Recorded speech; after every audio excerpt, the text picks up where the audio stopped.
Good morning. Is this thing on? All right. First of all, this is the obligatory part of the presentation where I thank everybody for coming here. So thank you for coming here. But really, honest to goodness, thank you for coming here. As I look around, this is Nice turnout. better than I could have expected, and it's early yet. And if you're like me and you're not much of a morning person, then an extra thank you. Really and truly appreciate that. We are going to talk about, can technology save you money? And I have to confess here, well, a couple of confessions. Let's call them ground rules. Number one, I can't stand still and I can't read from a script. I wing it, and so I want you to be okay with that. Is that all right? All right. Confession number 2, I didn't want to be as Parker. She's tried to pawn this whole thing off on me, but we make a good team, I hope. But confession number 3 is that neither one of us are the least bit financial in nature. We're not CFOs, we're not accountants, we just aren't. We're not good with numbers. No, frankly, I had to take algebra 3 times. True story. I remember. Yeah, you remember? How do you remember that? You don't remember that. I'm Braden Nicholson. I'm the director of the Client Solution Center at Sensory Technologies. And I recognize a lot of these faces. It took me a second with you. I gotta hold it up closer. All right. But I've recognized all of your names. I'm watching you interact with us, and I hope we've done a good job for you. I'm Stephanie Stilson. I do not have a tech background whatsoever. I'm actually a psychologist. My passion is how we use technology to enhance our business environments. And I think that's where true investment sometimes happens. Right, I agree. So this presentation's been broken up into 3 different pieces. And so I'd sort of like to skip past the can tech save you money part, focus on measuring ROI, managing assets, and embracing technology. And Stephanie did sort of a straw poll here to figure out which flavor the majority of you fit in. What were the results? Where do we need to focus?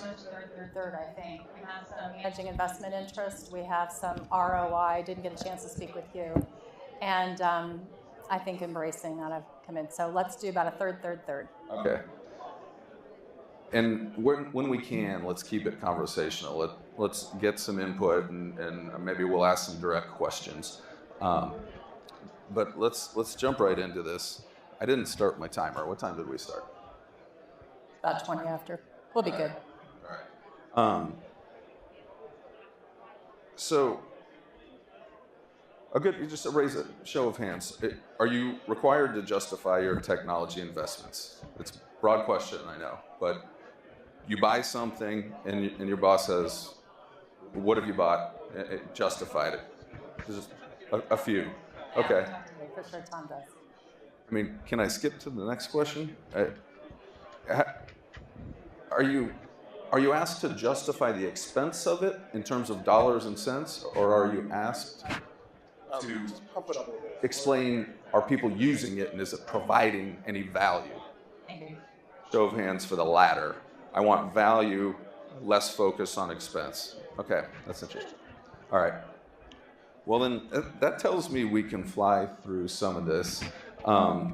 Any vendor worth their salt, which I would argue, hopefully we are one of them, can provide things like asset management and can explain ROI in a dollars and cents level. And so in our case, we have a service called Avalytics. And really, it's our brand name for asset management.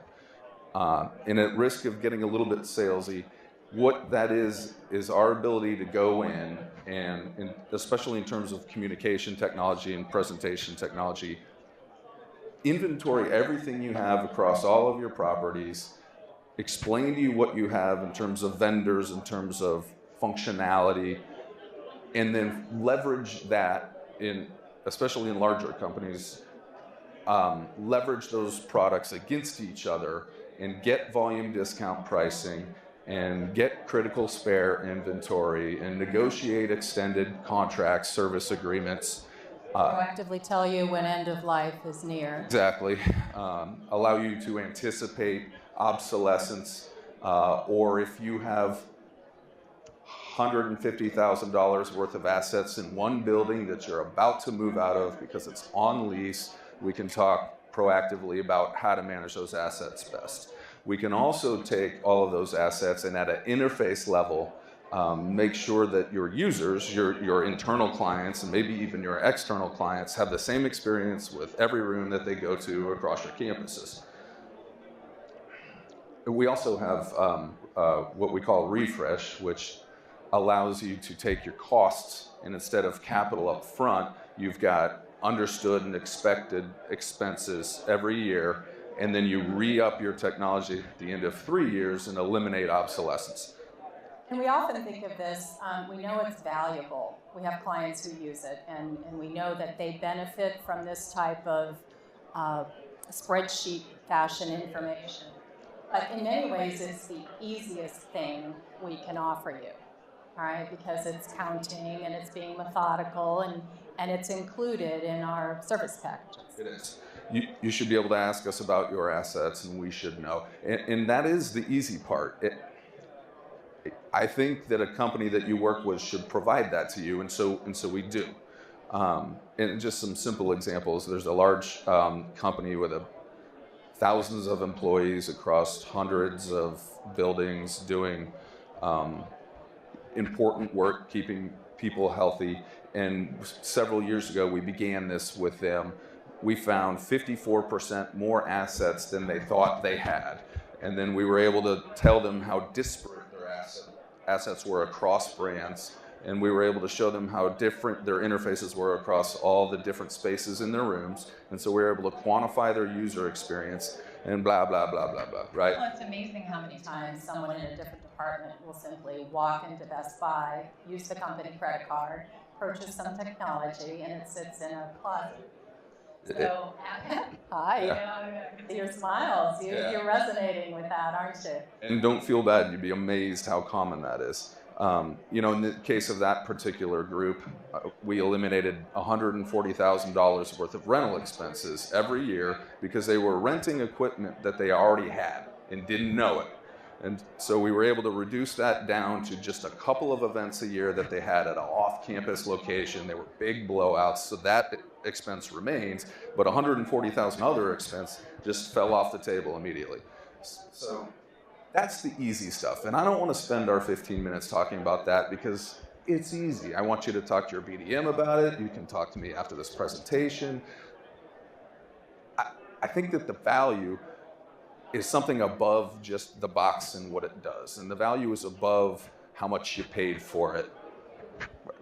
Is that fair? Absolutely.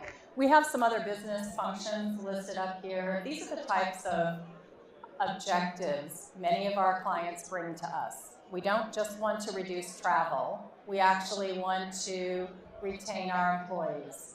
We want to have better acquisition of new employees. We want to create more synergy and a feeling of community among our remote, or we call them virtual employees. These become a little more difficult to track with some of your typical metrics, right? And I think that's where we'd like to go now. For example, let me give you a quick story. We have a client that we're working with right now. This particular client had 2 business objectives. Now, granted, the first time we went to speak with them, we had to have a little conversation, but we boiled it down to 2. One was to reduce travel expenses. They had 4 annual meetings, and they wanted to take it to 2 and conduct 2 virtually. How many of you have that kind of a goal, right? Okay, very common. Easy for us to help them establish benchmarks, easy for us to help identify champions and gather that kind of data, put together those kinds of reports. Their second objective was perhaps a little more difficult, very fascinating to me, but they have a recruitment class, and every year they bring in new employees. They typically hold 1 meeting a year where they bring them into a setting like this and they provide some education, and then they send them out across the country. And then they bring them back a year later. And they wonder why 70% don't show up the second time. All right, because they're given their iPad and their desktop or their laptop or whatever, and they're said go and do good things. So because of the way virtual technology can work, at our particular service we call it Join, you can establish very frequent touch points through what we call co-spaces. And if any of this is intriguing, please step over to the booth and talk to us later. But these co-spaces enable these recruitment classes to stay connected to one another. And it allows this particular organization to offer additional learning moments on a monthly basis. These touch points we are measuring. We're qualitatively establishing a survey where we can talk to recruitment classmates. We don't have a lot of benchmark data yet, but we hope to be gathering that this year. A unique metric. So there's saving money, paying less for something, there's quality of life. Enhancement of employee retention. There's also making more money. And they're not the same measurement. Saving money and making more money aren't the same always. An example, and I'm removing clients' names and changing the stories to protect the innocent here. So in this particular client, I'm going to say that they sell buildings. They don't sell buildings. What they sell is very large things that are expensive and complicated, and by no means are they portable. So what they used to do is find their clients out in the country and then convince them to get on a plane and fly to this building, to see this building, to figure out if they wanted to spend 7 figures on this building.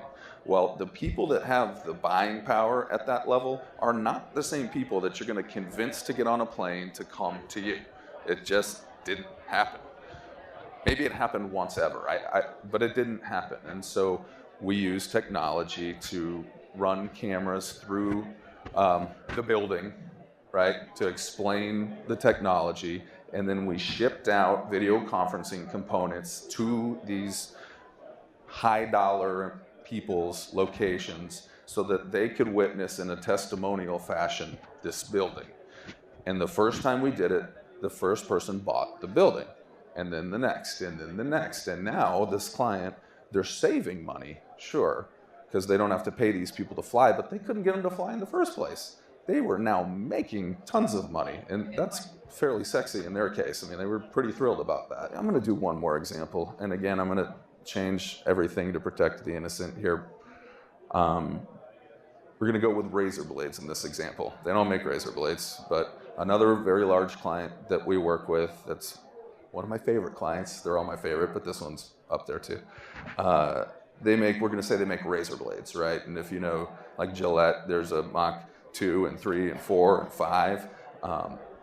And how they make their razor blades, they make them in a lab, and they shave people, and they figure out if they work, and they decide that they work, and then they get a patent for the razor blade.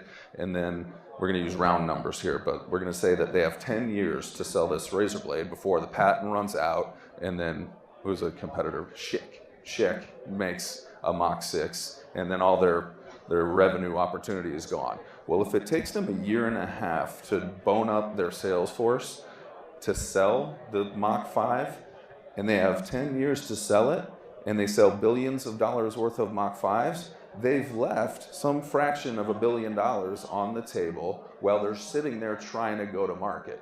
So every day you can shore up the uptime of that market was millions and millions of dollars. And so how much detail should I get into on the technology on that? Well, yeah. So the point is we used a combination of video collaboration and presentation so that they could storyboard together how they're going to go to market on this razor blade with real testimonial data from clients that were tested on, bringing in experts from around the world, virtually and not physically. And they were able to, I mean, within the first several months, they were saving on expenses millions of dollars, but then approaching billions of dollars by crunching down that cycle. So again, to get back to the point here, we're talking about saving money, but I think that's the easy part. I think recognizing these opportunities is where you're using technology at the right way. And just to tie it in one step further, I think any vendor worth their salt, you could go to our competitors, I don't recommend you do that, and if they're worth a darn, they can accomplish that thing. The question is, can they accomplish this thing? Can they think at that level? And do they challenge you to think at that level? And if they don't, then you just call us back. And I'm not a salesperson, but I just wanted to get that out there. And I think that really sums up what we're trying to say here, is that the technology is more than a piece of equipment. It's a means to an end. It has potential to change a particular business culture. It has potential to transform the way you do something into something that positions you better against your own competitors in 2015. One more point I know that we wanted to make has to do with the notion that many people are not surprised to learn that we have R&D devoted to innovative technology. Our partners are reflected here.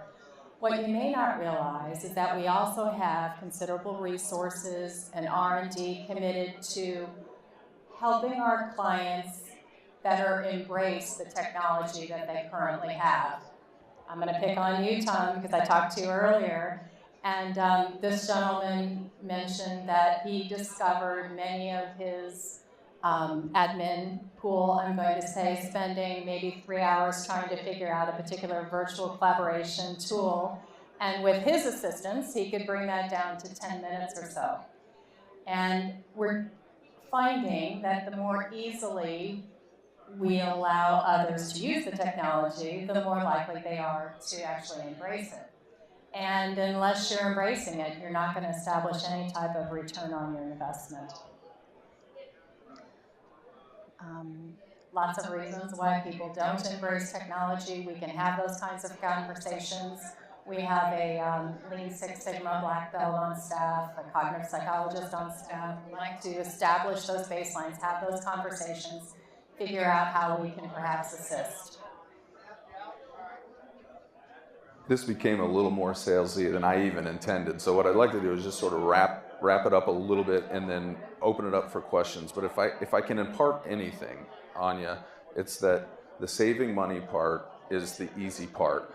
I want you to depend on us to find the next level of how to use this stuff to change the business. I'm going to pick on Tom again.